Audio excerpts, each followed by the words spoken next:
जय हिंद दोस्तों, नमस्कार। तो आज हम लोग रेलवे ग्रुप डी का 1 दिसंबर का थर्ड शिफ्ट का पेपर करने वाले हैं। इसमें साइंस के जो क्वेश्चन पूछे गए थे उन सभी क्वेश्चंस को हम लोग देखेंगे। साथियों, जो शिफ्ट थी आसान थी, लेकिन 2-3 क्वेश्चन ऐसे थे जिसमें बच्चों को करने में थोड़ा कठिनाई हुई थी। तो दोस्तों, आप लोग जो है बहुत ही ध्यान से सारे क्वेश्चंस को देखिएगा और आंसर देने की कोशिश करिएगा।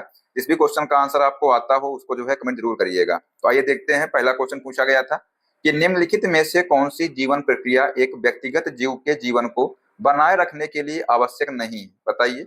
ऑप्शन थे पोषण, उत्सर्जन, श्वसन या प्रजनन। राइट आंसर हो जाएगा प्रजनन। प्रजनन बेटा किसी जीव की प्रजाति की निरंतरता बनाए रखने के लिए आवश्यक है, ना कि उस जीव को जीवित रखने के लिए। जबकि जो पोषण है, श्वसन है और जो उत्सर्जन है, इसके बिना कोई भी जीव जीवित नहीं रह सकता है। ठीक है, चलिए अगला क्वेश्चन है। समान प्रतिरोध आर के 10 प्रतिरोधकों को श्रेणी क्रम में व्यवस्थित करने पर कुल प्रतिरोध डैश होता है, कितना होता है? तो सबसे पहले तो आप लोग देखेंगे कि जो प्रतिरोध है ये किस क्रम में जुड़े हुए हैं, तो श्रेणी क्रम में जुड़े हुए हैं। तो साथियों, जो समतुल्य प्रतिरोध हो जाएगा, क्या होता है, आर बराबर होगा R1 प्लस R2 प्लस का डॉट डॉट डॉट Rn। मतलब कि कुल प्रतिरोध का योग जो है बेटा, ये जो है समतुल्य प्रतिरोध होता है। तो यहाँ पर कितने प्रतिरोध थे? 10 प्रतिरोध थे। तो कितना हो जाएगा? 10 प्रतिरोध थे बेटा, तो ये हो जाएगा 10R। ठीक है, तो राइट आंसर हो जाएगा ऑप्शन नंबर दूसरा। अगर यहाँ पर दिया होता कि यही समांतर क्रम में जुड़े होते तो इसका आंसर हो जाता क्या, 1/R, इसका फॉर्मूला होता है plus 1/R2 plus dot dot dot 1/Rn हो जाएगा। ठीक है, इसको सॉल्व करेंगे तो यहाँ पर हो जाएगा 1/R इज इक्वल टू 10 थे तो 10/R हो जाता। तो R का मान निकल कर आ जाता है, यहाँ पर क्या आ जाता है, R/10। ठीक है, ये जो है जब कब ये कब आता आंसर, जब पूछता समांतर क्रम में। ठीक है, ये भी आप लोग ध्यान रखिएगा। अगला क्वेश्चन है, फसल सुरक्षा प्रबंधन में कीटनाशकों के उपयोग से निम्नलिखित में से किससे नियंत्रित किया जाता है? तो आंसर हो जाएगा कीट। ठीक है, ऑप्शन नंबर दूसरा इसका करेक्ट आंसर हो जाएगा।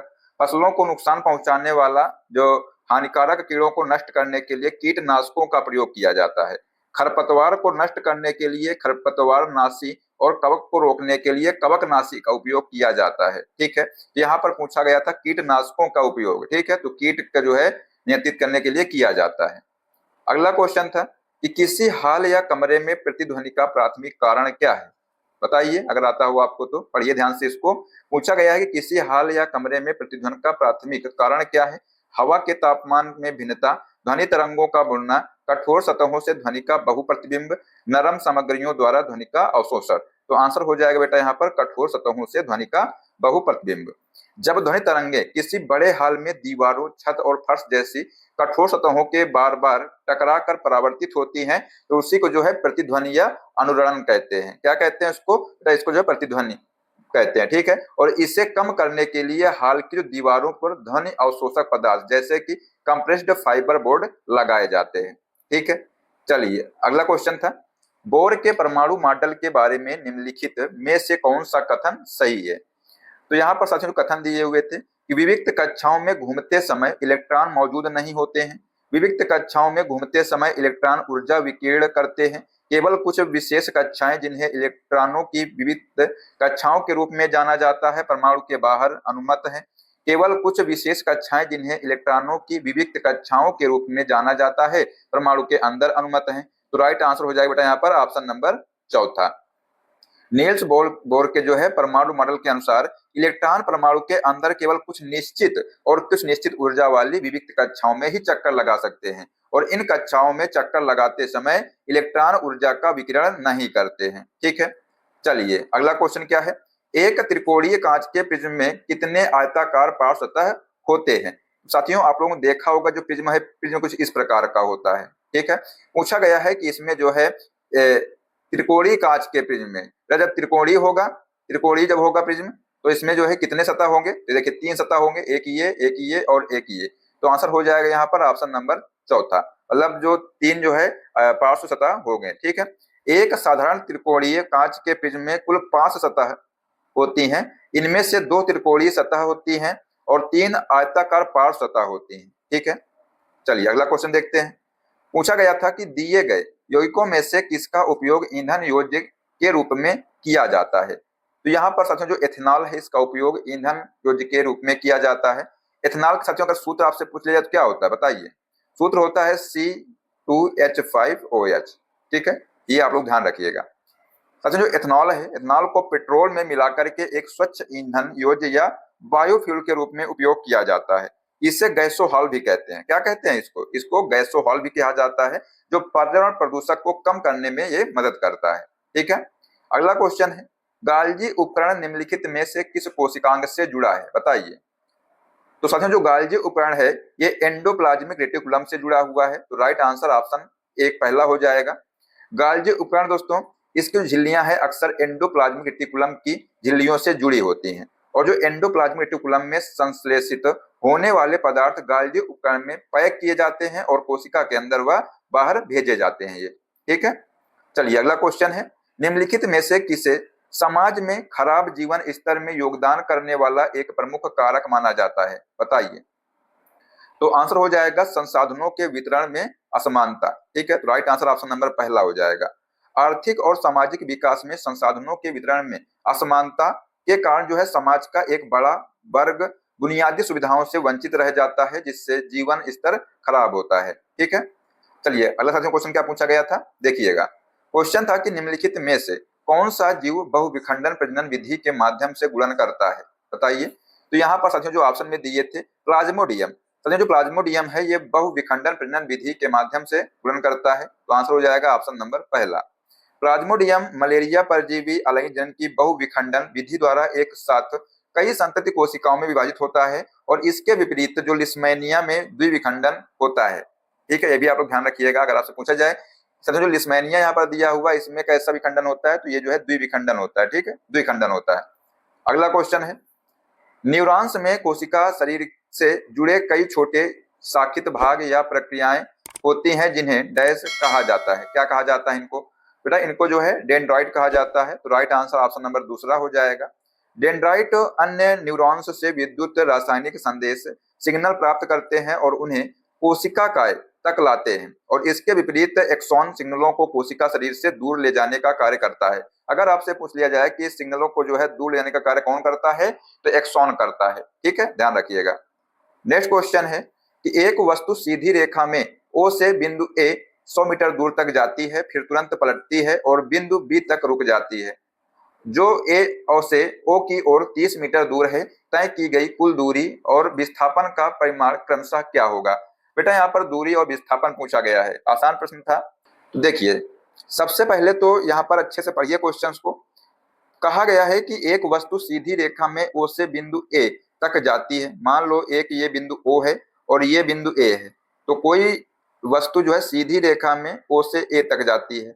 इसके बाद बेटा ये जो है वापस तुरंत पलटती है, इसी जो है रास्ते पे तुरंत लौटती है और बी पर आकर रुक जाती है। मान लो यहाँ पर बी बिंदु है, तो ये यहाँ पर आकर रुक गई। तो गई कितनी थी? 100 मीटर दोस्तों गई थी, क्योंकि ओ से ए की दूरी कितनी है? 100 मीटर है। वापस जो है आकर बी पर रुक गई। तो देखिए कहा गया है यहाँ पर कि जो बी पर रुक जाती है, जो ए से ओ की ओर, मतलब ए से जब ओ की ओर जाते हैं तो ये 30 मीटर दूरी है। ठीक है, ना कि ये दूरी। ये ए बी की दूरी कितनी है? 30 मीटर है। ठीक है, तो तय की गई कुल दूरी और विस्थापन का परिमाण पूछा गया है। तो बेटा जो कुल दूरी होती है, कुल दूरी जितना भी दूरी हम चलते हैं उसको कुल दूरी कहते हैं। मतलब कुल चली गई दूरी कितनी क्या होती है? तो ये जो है कुल दूरी होती है। तो 100 मीटर जो है इधर आए थे, इसके बाद जब पलट कर गए बी तक तो कितनी हो गई? 30 मीटर हो गई।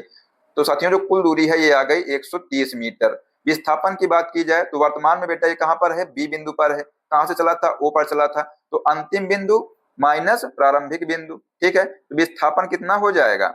विस्थापन कितना हो जाएगा बेटा? 70 हो जाएगा, क्योंकि यहाँ पर जो है 70 मीटर जो है ओ से बी की बीच की दूरी है। तो आंसर हो जाएगा यहाँ पर ऑप्शन नंबर तीसरा। अब देखिएगा यहाँ पर दिया हुआ है कि दूरी एक अदिश राशि है। दूरी कैसी राशि है? अदिश राशि है, और ये हमेशा धनात्मक होती है। जबकि साथियों जो विस्थापन है ये एक सदिश राशि है, जो धनात्मक, ऋणात्मक और शून्य भी हो सकती है। ठीक है, तो ये आप लोग ध्यान रखिएगा। अगला क्वेश्चन है, निम्नलिखित में से कौन सा अधातुओं का एक सामान्य भौतिक गुण है? बताइए कि इनमें से जो है कौन सा अधातुओं का एक सामान्य भौतिक गुण है? तो यहाँ पर बेटा आंसर हो जाएगा सुस्त दिखावट, यानी जो गैर चमकदार जो है ये भौतिक गुण है। तो आंसर हो जाएगा ऑप्शन नंबर दूसरा। अधातुएं आमतौर पर ऊष्मा और विद्युत की कुचालक होती हैं। क्या होती हैं ये? साथियों जो अधातुएं होती हैं ये आमतौर पर ऊष्मा और विद्युत की कुचालक होती हैं तथा भंगुर होती हैं। हालांकि जो आयोडीन है एक ऐसी धातु है जो चमकदार होती है, और ग्रेफाइट मतलब कार्बन का अपरूप जो है ये विद्युत का सुचालक होता है, आप लोग ध्यान रखिएगा। ठीक है, मतलब जो आयोडीन है, आयोडीन एक ऐसी धातु है जो चमकदार होती है, साथ में जो ग्रेफाइट है ये विद्युत का सुचालक होता है। ठीक है, चलिए अगला क्वेश्चन क्या पूछा गया था कि चलती बस में खड़ा एक यात्री अचानक बस के रुकने पर आगे की ओर गिर जाता है, यह निम्नलिखित में से किस नियम को दर्शाता है? बताइए, ये क्वेश्चन पूछा गया था। तो साथियों ये जो है न्यूटन का पहला नियम को दर्शाता है। और दोस्तों जो न्यूटन का पहला नियम है इसको जो है जड़त्व का नियम कहा जाता है। यहाँ पर इसका आंसर हो जाएगा ऑप्शन नंबर चौथा। इसे न्यूटन का जड़त्व का नियम भी कहा जाता है, और यहाँ गति का जड़त्व कार्य करता है जब बस रुकती है तो यात्री के पैर बस के साथ विराम में आ जाते हैं, लेकिन जो साथियों शरीर है, शरीर का ऊपरी हिस्सा अपनी गति की अवस्था को बनाए रखने की कोशिश करता है। ठीक है, चलिए अगला क्वेश्चन क्या पूछा गया है? पूछा गया था कि ग्लूकोज का रासायनिक सूत्र क्या है? बताइए बेटा, किसको आता है? जल्दी से कमेंट करिएगा। क्वेश्चन नंबर 15 का आंसर बताइए आप लोग क्या होगा जल्दी से। पहला होगा, दूसरा होगा, तीसरा होगा या चौथा होगा? तो बेटा इसका आंसर हो जाएगा C6H12O6। दिया है किसी में? हाँ दिया है। चौथा जो ऑप्शन है इसमें दिया हुआ है, तो आंसर हो जाएगा ऑप्शन नंबर चौथा। ग्लूकोज एक मोनोसैकराइड मतलब कि सरल शर्करा है जिसका उपयोग कोशिकाएं ऊर्जा के मुख्य स्रोत के रूप में करती हैं। विकल्पों में दोस्तों जो अन्य सूत्र दिए हुए हैं इनको आप लोग देखिएगा। जो CH3COOH है ये किसका सूत्र है? तो ये बेटा जो है एसिटिक अम्ल का सूत्र है। किसका सूत्र है? एसिटिक अम्ल का सूत्र है। ठीक है, इसको जो है सिरका कहते हैं। इसके बाद साथियों जो CH4 है, CH4 किसका सूत्र है? तो ये मीथेन का सूत्र है। मीथेन का, इसको जो है मार्स गैस कहते हैं। ठीक है, तो ये भी आप लोग नोट करते चलिएगा। नेक्स्ट क्वेश्चन था कि सर्किट आरेख में एक जिगजैग रेखा निम्नलिखित में से किसको दर्शाने के लिए उपयोग की जाती है? बताइए। तो ये साथियों जो है एक प्रतिरोधक को जो है दर्शाने के लिए उपयोग की जाती है, तो आंसर हो जाएगा ऑप्शन नंबर तीसरा। विद्युत परिपथ में प्रतिरोधक धारा के प्रवाह में रुकावट डालता है और इसे जिगजैग रेखा से दिखाते हैं। बैटरी को बड़ी और छोटी समांतर रेखाओं से तथा स्विच को ब्रैकेट या बिंदुओं के माध्यम से दर्शाया जाता है। ठीक है, नेक्स्ट क्वेश्चन है, इलेक्ट्रॉन नाभिक के चारों ओर निश्चित पथों में घूमते हैं जिन्हें कहा जाता है? क्या कहा जाता है? बताइए बेटा। इनको जो है गोले या कक्षक कहा जाता है, तो राइट आंसर हो जाएगा ऑप्शन नंबर तीसरा। नील्स बोहर के परमाणु मॉडल के अनुसार इलेक्ट्रॉन नाभिक के चारों ओर निश्चित ऊर्जा वाले वृत्ताकार पथों में चक्कर लगाते हैं जिन्हें कक्षक या कोष कहते हैं, और नाभिक के अंदर उपस्थित प्रोटॉन और न्यूट्रॉन को संयुक्त रूप से न्यूक्लियन कहा जाता है। क्या कहा जाता है बेटा इनको? तो इनको जो है न्यूक्लियन कहा जाता है। ठीक है, नेक्स्ट क्वेश्चन है कि एक धावक 175 मीटर त्रिज्या वाले एक वृत्ताकार ट्रैक का एक चक्कर 35 सेकंड में पूरा करता है, तो एक चक्कर के बाद औसत वेग क्या होगा? ये आपसे पूछा गया है, बहुत ही ध्यान से पढ़िएगा। इसका आंसर काफी बच्चों ने गलत किया था। बेटा यहाँ पर पूछा गया है औसत वेग, ना कि औसत चाल। तो साथियों जो औसत वेग का फार्मूला होता है, क्या होता है? औसत वेग का बेटा फार्मूला होता है कुल विस्थापन बटे कुल समय होता है। ठीक है, यहां पर कहा गया है कि एक धावक 175 मीटर त्रिज्या वाले, मान लिया बेटा ये एक वृत्त है, इसकी त्रिज्या कितनी है? 175 मीटर त्रिज्या वाले एक वृत्त का चक्कर 35 सेकंड में पूरा करता है। तो साथियों जो 35 सेकंड में एक चक्कर, मान लो यहां से चलना इसने शुरू किया और पूरा किया और यहाँ आके पुनः यहाँ पर आ गया, तो पूछा गया औसत वेग कितना होगा। साथियों यहाँ पर देखिएगा बहुत ही ध्यान से, जो विस्थापन है, विस्थापन कितना हुआ? यहाँ पर 0 विस्थापन हुआ, तो क्या हो गया? 0 बटे क्या हो गया? 35 सेकंड में पूरा करता है तो 35 हो गया। तो यहाँ पर साथियों 35 शून्य हो गया, तो क्या हो जाएगा? 0 मीटर पर सेकंड इसका आंसर आ जाएगा। ठीक है, लेकिन बेटा अगर आपसे यहाँ पर पूछ लेता कि औसत चाल क्या होगी, तब बताइए आप लोग। तो साथियों जो औसत चाल के लिए जो है क्या करते? इसका जो है परिधि निकाल लेते, और परिधि निकालने के बाद इसको जो है जितनी इसकी परिधि होती इसके बाद जो है समय से भाग दे देते, तो जो है औसत चाल निकल कर आ जाती। और दोस्तों जो औसत चाल पूछता अगर, तो उसका फार्मूला होता है कुल दूरी बटे कुल समय। ठीक है, चलिए अगला क्वेश्चन पूछा गया है कि किसी वस्तु के आकार का वास्तविक प्रतिबिंब प्राप्त करने के लिए उत्तल लेंस के सामने वस्तु को कहाँ रखा जाना चाहिए? बताइए। लेंस के मुख्य फोकस पर, अनंत पर, अनंत और लेंस के मुख्य फोकस के बीच, फोकस दूरी से दोगुनी दूरी पर। तो आंसर हो जाएगा फोकस दूरी से दोगुनी दूरी पर। ठीक है साथियों, जब किसी वस्तु को उत्तल लेंस के सामने मतलब 2f फोकस दूरी की दोगुनी दूरी पर रखा जाता है तो उसका जो प्रतिबिंब है लेंस के दूसरी ओर 2f पर ही बनता है और यह प्रतिबिंब वास्तविक उल्टा और वस्तु के बिल्कुल बराबर आकार का होता है। ठीक है, अगला क्वेश्चन है, एक बच्चा जमीन पर एक खिलौना कार खींचता है, यदि बल और विस्थापन एक ही दिशा में है तो किया गया कार्य है। बताइए, किया गया कार्य आपसे यहाँ पर पूछा गया है, तो आंसर हो जाएगा बेटा बल और विस्थापन के गुणनफल के बराबर होता है जो किया गया कार्य है। आइए समझते हैं यहाँ पर कार्य बराबर साथियों फार्मूला क्या होता है, W बराबर होता है FD cos थीटा होता है। कह रहा है कि जब एक बच्चा जमीन पर एक खिलौना खींचता है तो बल और विस्थापन जब एक ही दिशा में है, मान लो इधर बल लग रहा है और इधर ही विस्थापन लग रहा है, तो थीटा बराबर क्या हो जाएगा, 0 हो जाएगा। ठीक है, जब बेटा थीटा बराबर 0 हो जाएगा तो F इंटू डी cos 0 हो जाएगा और समझो जो cos 0 का मान क्या होता है, 1 होता है, तो ये हो जाएगा F इंटू डी। ठीक है, इसलिए यहाँ पर इसका आंसर हो जाएगा बल और विस्थापन के गुणनफल के बराबर होता है। ठीक है, चलिए अगला साथियों क्वेश्चन देखते हैं कि निम्नलिखित में से कौन सा पोषक तत्व पौधों द्वारा बड़ी मात्रा में आवश्यक होता है। बताइए, फास्फोरस, आयरन, कॉपर या जिंक। तो राइट आंसर हो जाएगा फास्फोरस बेटा जो है ये पोषक तत्व पौधों द्वारा बड़ी मात्रा में आवश्यक होता है। मैक्रोन्यूट्रिएंट्स, इनको साथियों बोलते हैं बृहत पोषक तत्व, पौधों को अधिक मात्रा में इनकी आवश्यकता होती है और इनमें nitrogen, phosphorus, potassium, calcium, magnesium और सल्फर शामिल हैं। इनको आप लोग याद कर लीजिएगा। अगर वहीं पर बात की जाए माइक्रोन्यूट्रिएंट्स की तो सूक्ष्म पोषक तत्व इसके अंतर्गत आते हैं। पौधों को इनकी बहुत कम मात्रा में आवश्यकता होती है और इनमें आयरन हो गया, zinc, copper, manganese, boron, molybdenum और क्लोरीन शामिल है। ठीक है, तो ये आप लोग जरूर याद कर लीजिएगा। नेक्स्ट क्वेश्चन पूछा गया था कि उदासीनीकरण अभिक्रिया में अम्ल से डैश और क्षार से डैश मिलकर जल के अणु बनाते हैं। क्या बनाते हैं बताइए जल्दी से। तो बेटा यहाँ पर जो है H+ आयन और OH- आयन बनाते हैं। ठीक है, मतलब जो अम्ल है, अम्ल से जो है ये H+ आयन और क्षार से जो है OH- आयन बनाते हैं। तो आंसर हो जाएगा ऑप्शन नंबर दूसरा। ठीक है, साथियों बात करते हैं उदासीनीकरण की। जब अम्ल और क्षार आपस में अभिक्रिया करते हैं तो लवण और जल बनाते हैं। और साथियों जो अभिक्रिया का मूल सिद्धांत क्या है कि अम्ल से हाइड्रोजन आयन मतलब H+ आयन और क्षार से हाइड्रोक्साइड आयन मतलब OH- आयन मिल करके उदासीन जल H2O का निर्माण करते हैं। ठीक है, नेक्स्ट क्वेश्चन था कि द्रवों में होता है। बताइए द्रवों में क्या होता है। तो कोई निश्चित आकार बेटा नहीं होता है लेकिन निश्चित आयतन होता है। ठीक है, तो आंसर हो जाएगा ऑप्शन नंबर पहला। ठोस की बात की जाए तो निश्चित आकार और निश्चित आयतन होता है। द्रव में बेटा आकार अनिश्चित होता है, जिस बर्तन में रखो उसी का आकार ले लेता है, लेकिन जो आयतन बेटा है आयतन क्या होता है, निश्चित होता है। गैस की बात की जाए तो आकार और आयतन जो है दोनों अनिश्चित होते हैं। ठीक है, नेक्स्ट क्वेश्चन है जीवन प्रक्रियाओं के लिए जीव के शरीर के बाहर से ऊर्जा के स्रोत का स्थानांतरण डैश कहलाता है। क्या कहलाता है बताइए। तो बेटा आंसर हो जाएगा ये जो है पोषण कहलाता है। तो ऑप्शन नंबर पहला इसका राइट आंसर हो जाएगा। बात किया पोषण की तो वह प्रक्रिया है जिसके द्वारा जीव बाहरी पर्यावरण से भोजन ऊर्जा का स्रोत ग्रहण करते हैं और शरीर के भीतर उसका उपयोग करते हैं, इसको साथियों पोषण कहते हैं।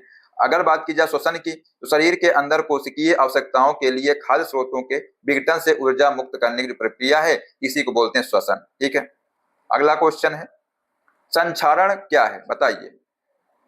तो साथियों जो संक्षारण है बताइए, ऑप्शन है यहाँ पर ऊष्माशोषी अभिक्रिया है, भौतिक परिवर्तन है, उदासीनीय अभिक्रिया है या रासायनिक परिवर्तन है। तो साथियों जो संक्षारण है ये एक रासायनिक परिवर्तन है। बात किया संक्षारण की तो हवा, नमी या रसायनों के संपर्क में आने पर धातुओं का धीरे धीरे नष्ट होना संक्षारण कहलाता है। लोहे पर जंग लगना इसका सबसे मजबूत उदाहरण है। यह बेटा एक रासायनिक और ऑक्सीकरण परिवर्तन है क्योंकि इसमें नए रासायनिक पदार्थ जैसे हाइड्रेटेड फेरिक ऑक्साइड का निर्माण होता है, जिसे वापस आसानी से मूल धातु में नहीं बदला जा सकता है, इसी को बोलते हैं रासायनिक परिवर्तन। ठीक है, तो बेटा यहाँ पर जो है इसका आंसर हो जाएगा ऑप्शन नंबर चौथा। तो हमने ये 25 क्वेश्चन करा दिए हैं। आप लोग बताइए अपना स्कोर कमेंट बॉक्स में कि कितने क्वेश्चन सही किए हैं। अब आइए आपका टेस्ट लेते हैं। टेस्ट है कि एक त्रिकोणीय कांच के प्रिज्म में कितने आयताकार पार्श्व सतह होते हैं। जिस भी बच्चे ने क्लास को अच्छे से देखा होगा वही इसका आंसर दे पाएगा। ऑप्शन दोस्तों है 4, 2, 1 और 3। इसका आंसर बताइए आप लोग कमेंट बॉक्स में क्या होगा। इससे हमें मालूम चल जाए कि आप लोगों ने क्लास को लास्ट तक देखा है। तो दोस्तों अगली शिफ्ट के क्वेश्चंस को देखने के लिए चैनल सब्सक्राइब कर लीजिएगा, जो बेल आइकन है उसको प्रेस कर लीजिएगा, जिससे सभी क्लास का अपडेट आपको मिलता रहेगा। और अपनी राय कमेंट बॉक्स में जरूर दीजिएगा, जिससे कि हमको मोटिवेशन मिलता है। ठीक है, मिलते हैं नेक्स्ट क्लास में। जय हिंद, जय भारत, वंदे मातरम।